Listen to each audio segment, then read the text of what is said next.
Hi, I'm Simon Rushton and this is Chronicles Podcast.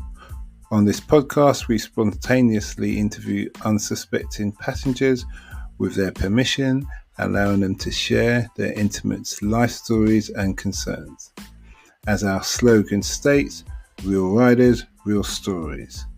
Some riders prefer to be anonymous, while others ask me to tell their story later on. Either way, there are all genuine 5 to 10 minutes stories, so sit back and enjoy this episode. Hi, yes, it's me again. We're doing our podcast episode. We've got two lovely ladies in the car, and I would like to tell you what they do, but I've been getting it wrong for the last 5 minutes. They've been trying to tell me. So they're going to tell us what they do and all about it. They're going to tell us why they do it, how they got into it, and what motivates them. So over to you, ladies. Thanks. Hi, I'm Emily. I'm a children's book writer and editor. And I'm Gillian, and I am a children's book writer and illustrator. Okay. So how did you get into the industry? Do you want to go first? Sure. So I studied illustration at university, and during my final year I'd written a book which I took to a book fair in Bologna. I pitched it to some publishers there, got a book deal, and then from there onwards I've been working with the same publisher and working on some other projects as well. I did creative writing at university, and then a lot of work experience in different publishing houses in London. Finally got a job as an editorial assistant, and then worked at a few companies, and now I'm freelance and doing some of my own writing as well as editing. Okay, that's good. So what kind of, you said it's children's books, what's the theme of the stories? What when you're thinking of how to write a children's book, what are the must-haves? I guess it depends, doesn't it, what age group you're writing for. So Gillian does largely do picture books, whereas I do slightly older mix of kind of activity, non-fiction, short stories. So there's the whole world. Yeah. You've got to kind of look at what the market's got and what it needs, and also think about who you're writing for. And also, I guess, like your own experience as well that you can bring to it, and also try and write for kids who might not necessarily see themselves in books as much, potentially, as well. Okay. Do you have, so you spoke about a personal touch. Mm-hmm. Do you have like a signature kind of moment or a signature element of the book which is always identified to you? Do you see what I mean? You see, like Denzel has that famous line, was it, do you want to go to jail or you want to go home? Well, you're not going to have that in the book, right? Depends what age. Yeah. That's very inspiring.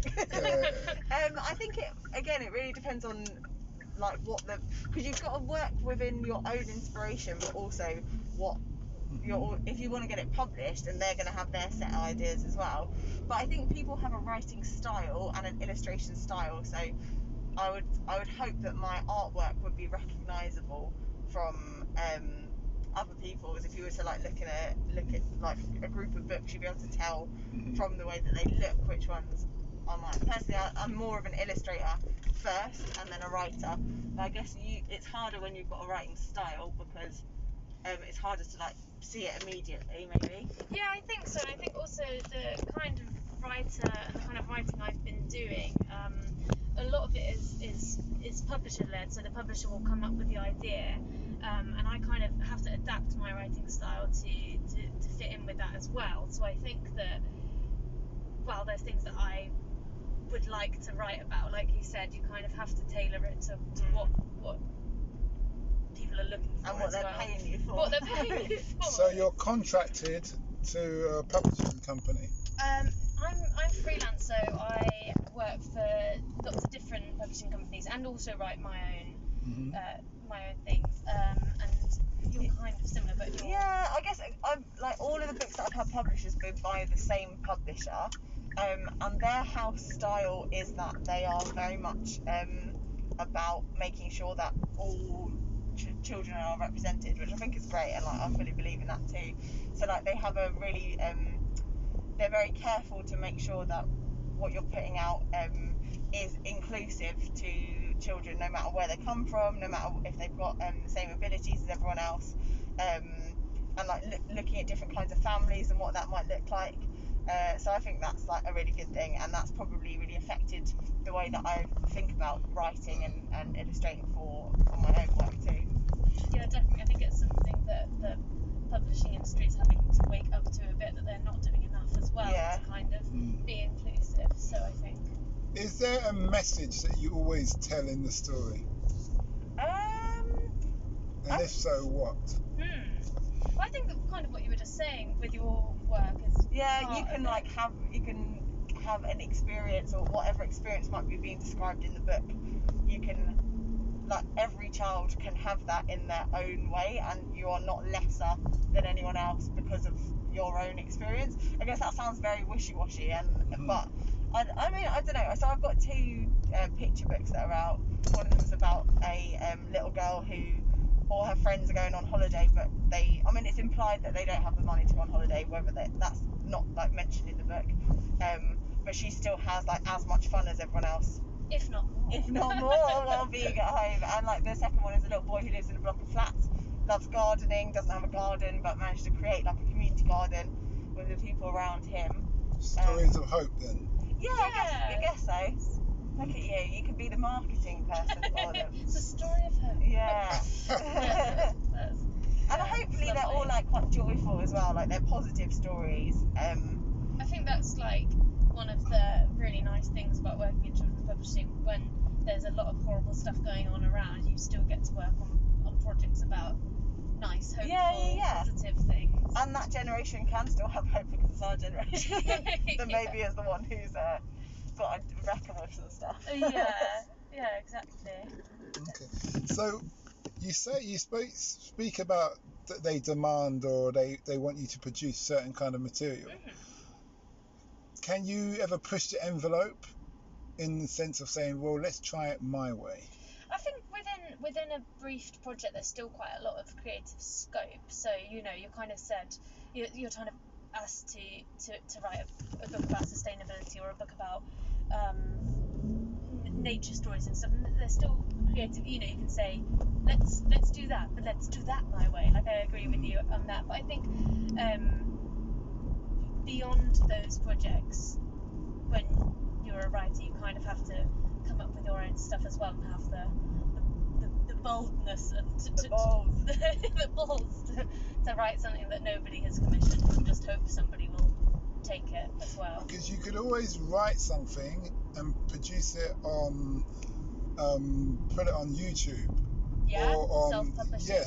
Self-publishing. Yeah, but you could give it out for free in essence, to see how, like, even in an app form or something, to see how children take to it. Yeah. And then if it's working, you're onto something. Yeah.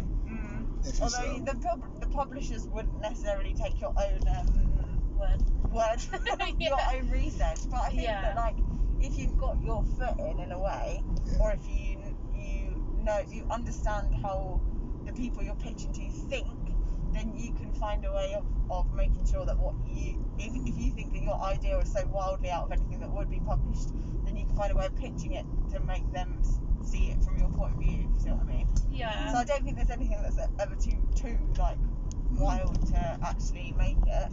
It's just working out how to pitch it. To a point.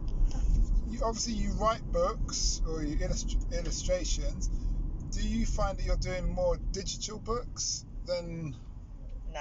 We're both traditional print publishing. Yeah, I haven't done very much digital at all. I've done illustration for digital, but not in children's book stuff.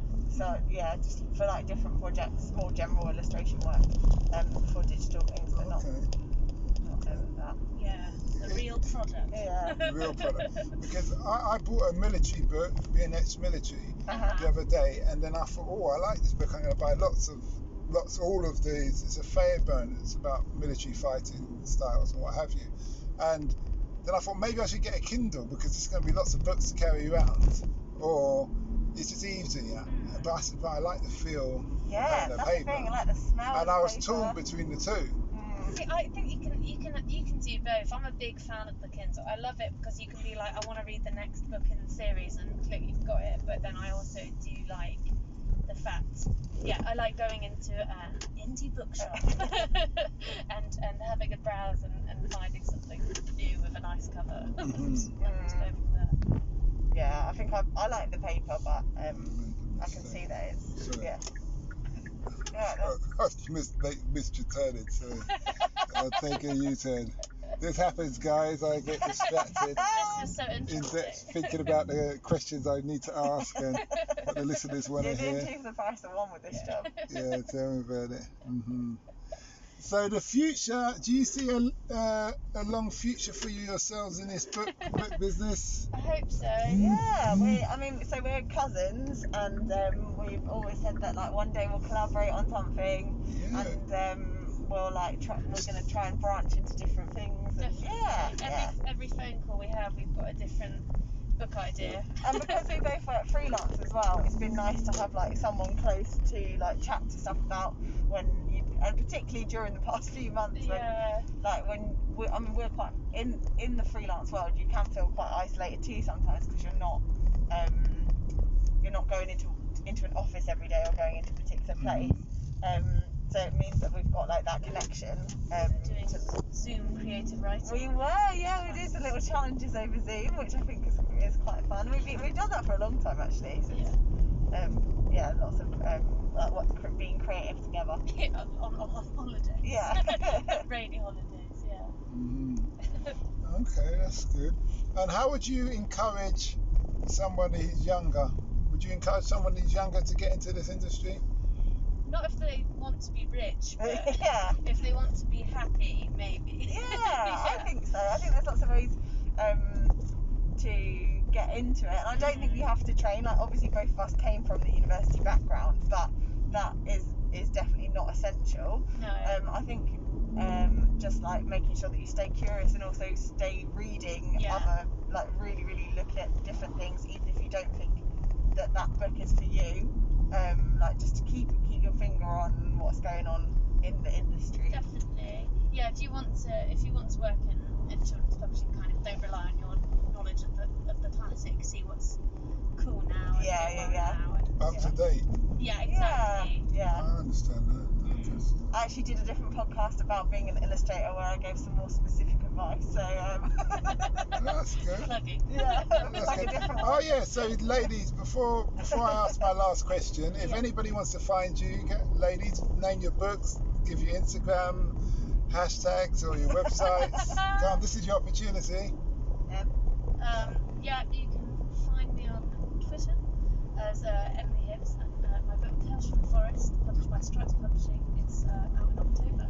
You said that very quietly. Your Twitter thing, you need to spell your Twitter thing.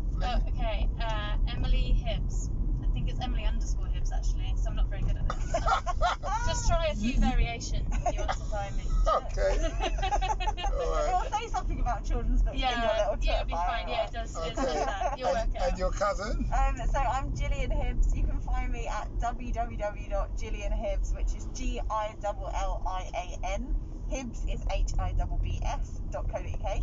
You can also find me on Instagram at Gillian Hibbs, and my books, the two that are already out are called Errol's Garden and Tilly's At Home Holiday, and then Covered in Adventures is coming out at the beginning of next year. You see, that's the PR. That's the PR. When you two team up, okay. Time, The last but not least question I have to ask is, what's the impact you ladies want to have on the world? Ooh, that's a good question. Yeah, good question. We can keep calling it a good question until we can think of an answer. It's a really good question. I would like to not leave an impact in terms of what's the expression when you leave no footsteps? Collect memories, not. Yeah. Oh, I don't know. You know, I should have thought about it before I started talking. We should go to a gift shop and we'll find a T-shirt. Yeah, that says the slogan. Basically, just try and do no harm. These words, not. Okay. Yeah, Is that the same for you? No, I want to leave a big subject. I hope that I can write something that people will find helpful to them. And I want to see a whale one day. Oh my gosh, yeah, I want to see an otter in Scotland. This is more of a bucket list than a what? We're getting off the scale here now. I want to see a whale. What about you? I want to have Jim will fix it. What's your answer to that question? Everybody I meet in life, I want to have a positive impact. Mm-hmm. That's a nicer way of saying what I was going to say. I've heard that before as well. Yeah, But anyway. don't do anything, and you were like, I want to be a positive person. I want to do nothing for anyone. But okay, well, thank you for that interview, ladies. Thank you. And have a nice day. And you. You too. Bye. We hope you liked that episode. Keeping in mind, we never know who we're going to interview. We post twice a day, 8 a.m. and 5 p.m. GMT. Have you ever considered the future economies to invest in? Why not listen to our sister podcast, Africa Investor Stories? Considering Africa has the fastest growing economies and population on Earth and has done for many years, it holds 30% of the world's known natural resources. We publish twice a week, Tuesday with a guest investor and Fridays talking about investment, politics and history, providing a clear understanding for any potential investor.